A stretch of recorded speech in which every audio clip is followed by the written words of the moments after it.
Aquí en Buenas Noches. Hoy, bueno, esta suplencia de verdad la he disfrutado muchísimo y gracias a la gente que está tuiteando con nosotros esta noche. Carla está pincha mensajes allá en el Twitter. Y respondiendo a las preguntas que se plantea nuestra audiencia de Globovisión a esta hora, nos decían, pregúntale al economista cómo vamos a hacer para poder comprender lo que ocurrió hoy en materia de anuncios económicos. Ya entrando pues en el tema un poco más serio. Está con nosotros el abogado Juan Carlos Sosa. Él viene a participar con nosotros sobre este tema. Y justamente vamos a replantear esa pregunta que hace nuestra audiencia, que nos dicen, oye, ¿cómo podemos, hablando en serio ya, fuera de las cosas que uno termina pues dándole risa, pero sí ya comprometidos con nuestro deber de informar, ¿cómo podemos explicarle a la gente lo que pasó hoy? Es difícil explicarle a la gente lo que pasó hoy porque hoy no pasó nada. Desafortunadamente, cuando ya uno se espera que cuando el gobierno habla de anunciar unas medidas económicas, no va a pasar nada. Es decir, lo que ocurre es simplemente que se colocan 3 representantes del gobierno a leer una lista de San Nicolás, pues, o sea, un poco cuáles son sus deseos. Exacto. Como si estuvieran empezando a gobernar hace una semana, ¿no? Y no tienen 11 años en el poder haciendo las cosas que han venido haciendo, ¿no? Si estos personajes hablan como si tuvieran 2 días en el gobierno y hablan de lo que van a hacer. Resulta que hay 11 años de destrucción completa, es decir, 11 años en donde las cifras del país nunca habían sido tan patéticas y tan preocupantes. Nosotros tenemos un país que está en escombros, tenemos un país que no puede presentar unas cifras decentes en ninguno de los rubros que cuentan para medir el bienestar de una sociedad y el bienestar humano. Venezuela está hoy en día dependiendo exclusivamente de la renta petrolera. El aparato productivo del país está completamente paralizado. No hay nadie que quiera invertir un solo bolívar en Venezuela. El gobierno financia la fuga de capitales a través de la emisión de bonos, que no hace sino endeudar al país a generaciones futuras, es decir, sigue hipotecando el país de una manera dramática. Tiene a la industria petrolera, otrora ejemplo del mundo. Esa era comparable no solamente con las mejores empresas petroleras del mundo, sino con cualquier empresa de cualquier rubro del mundo.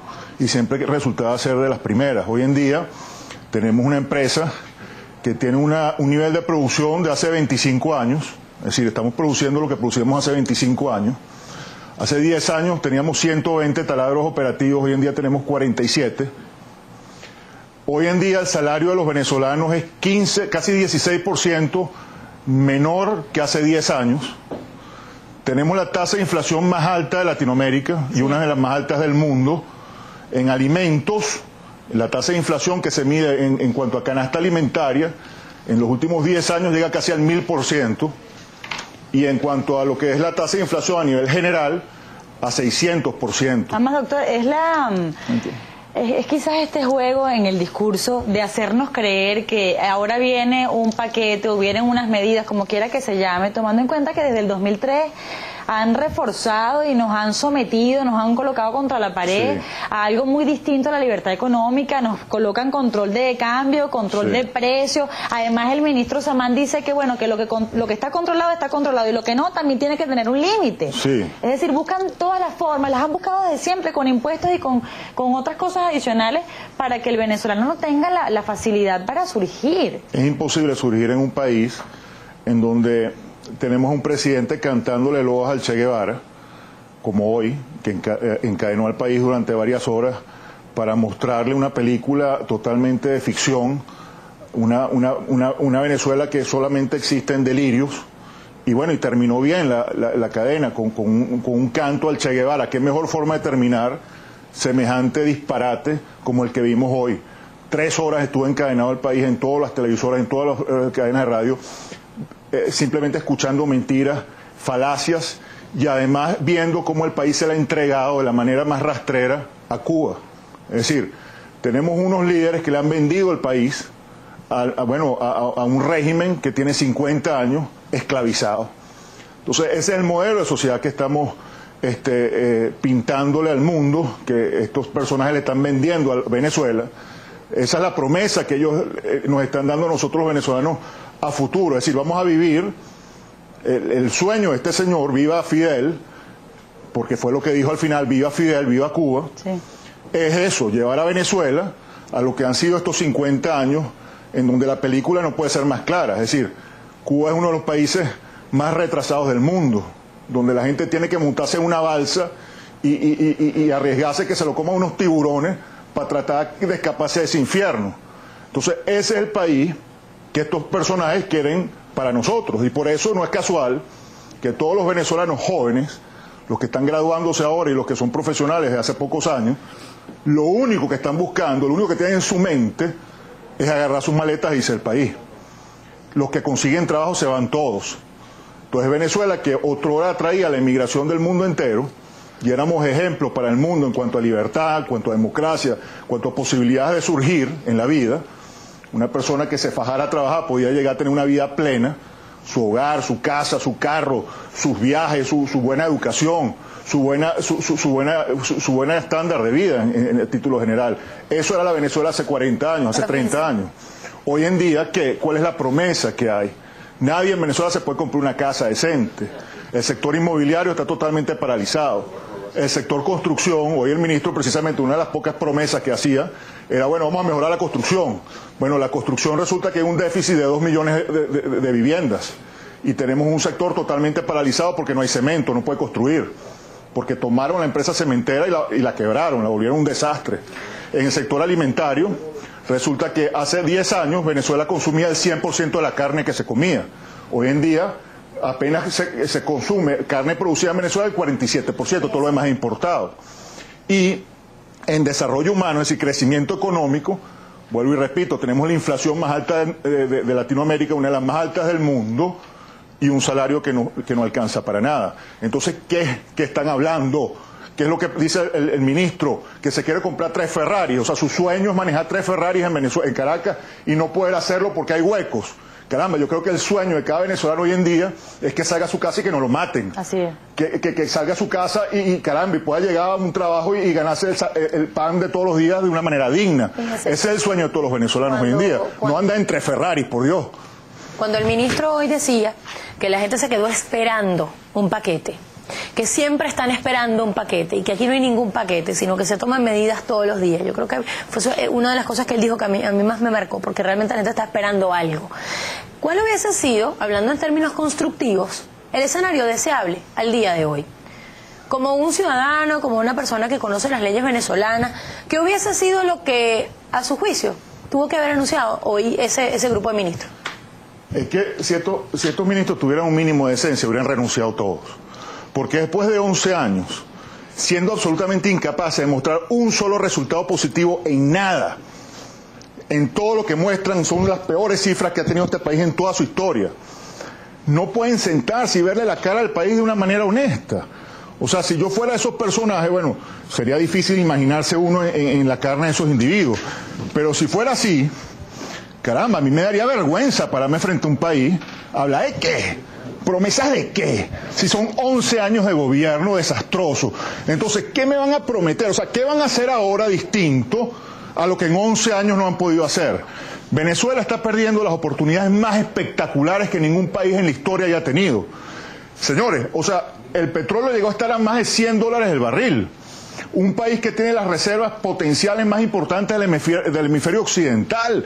Nosotros podríamos estar atrayendo las mejores empresas del mundo en todos los rubros a invertir a este país, generando empleo, pagando impuestos, transformando este país en un emporio, una especie de Dubái en Latinoamérica. Podríamos ser el puntero de Latinoamérica y uno de los principales países del mundo en cuanto a progreso en todos los rubros, con el potencial que tenemos allí. ¿Y dónde está ese potencial?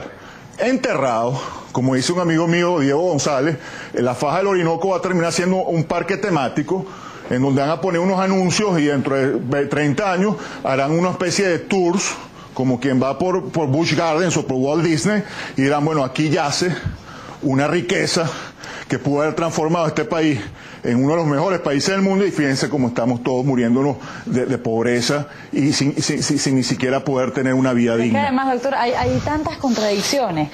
es insólito. Por ejemplo, un tuitero coloca algo que es absolutamente sensato.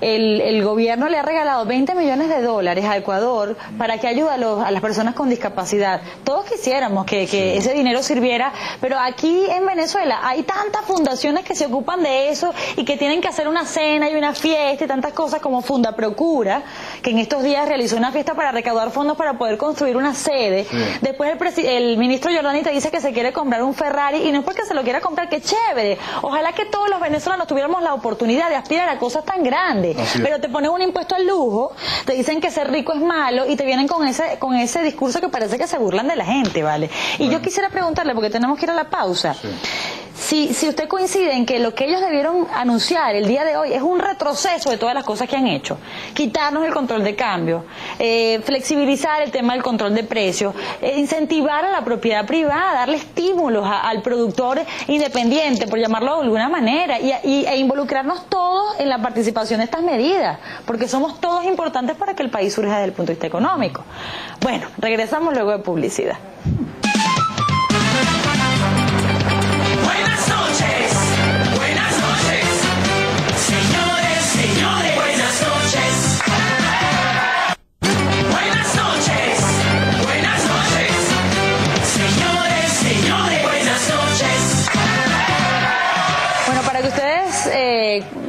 Escuchen algunos de los comentarios de los tuiteros y también usted, doctor. Excelente invitado, siempre tan acertado y sin pelos en la lengua. Es impresionante todas las verdades que nos está diciendo el señor Sosa, qué claridad, demasiado bueno, felicidades. Es otro. Otro comenta o le pide que se calme, no sé, porque por la molestia que tiene le vaya a dar aquí una cosa así. Otro dice, ¿y cómo se llama el señor que tienen en el programa? Juan Carlos Sosa. Dios, tenía tiempo que no escuchaba Pasión sin ser político ni estudiante. Son algunas de las cosas, pero también hay otras como lo que extrae la gente de esas cosas curiosas, hasta cómicas, que se dijeron hoy en esa rueda de prensa, y uno dice: buenas noches, solo les faltó decirnos que untáramos rosa mosqueta y crema de baba de caracol como el comercial, para entonces concluir cuáles son las medidas económicas. Lo cierto es que le planteaba que hay otros colegas suyos quienes creen que lo que debió anunciar el ministro hoy era el retroceso de todo lo que nos han impuesto, ¿no? El tema del control de cambio, el control de precios, el hecho de que tengamos allá a Cadivi torturándonos psicológicamente prácticamente, ¿no? Porque primero tienes que tener una tarjeta de crédito para poder usar la moneda extranjera. Y después de eso, si la tienes, tampoco te sirve y no te dan los dólares en efectivo, y ahora nos van a dejar sin nada. Entonces, ¿está de acuerdo con ese punto de vista? Yo estoy de acuerdo con que la única forma de alcanzar progreso en la vida es a través de la libertad, ¿no? Y si algo tienen como característica todos los gobiernos totalitaristas, comunistas, socialistas, y esto es un gobierno comunista, eso hay que decirlo claramente, esto es un gobierno comunista, el comunismo no cree en la libertad, no cree en la libertad humana, no cree en la capacidad que tiene cada ser humano de hacer con su vida lo que le plazca, no tiene confianza en el potencial humano, todo lo contrario, busca coartarlo a toda costa. Es decir, el comunista sabe que la única forma que puede conservar el poder a largo plazo, y todos los comunistas lo único que quieren es conservar el poder para siempre, es manteniendo una sociedad totalmente asfixiada, esclavizada, dependiente de las dávidas y de las limosnas que le lance el gran líder, ¿no? El gran Mesías que está sentado en la silla del poder. Entonces, es imposible concebir a un gobierno comunista anunciando medidas que conlleven a la libertad del ser humano, a la libertad económica, a la libertad de circulación, a la libertad de pensamiento, a la libertad de hacer con tu vida lo que te dé la gana, pues, porque al final del día, las sociedades que se han caracterizado por progresar son aquellas que más libertad le dan a la sociedad para que utilice su intelecto, su creatividad, su capacidad interna para moldear su vida y por lo tanto la sociedad. Lo que debe hacer un gobierno siempre, única y exclusivamente, es facilitarle las cosas a la sociedad, como a través de la prestación de unos buenos servicios, a través de una buena seguridad, a través de la provisión, por supuesto, de un sistema de salud que funcione, y tratar de promover la educación, que sea la educación, por supuesto, llevada a cabo por aquellos que saben educar, pero que el gobierno facilite ese proceso. Hasta ahí. Y por supuesto la administración de justicia. Todo lo demás debe partir del individuo. Lo que sí está demostrado en la historia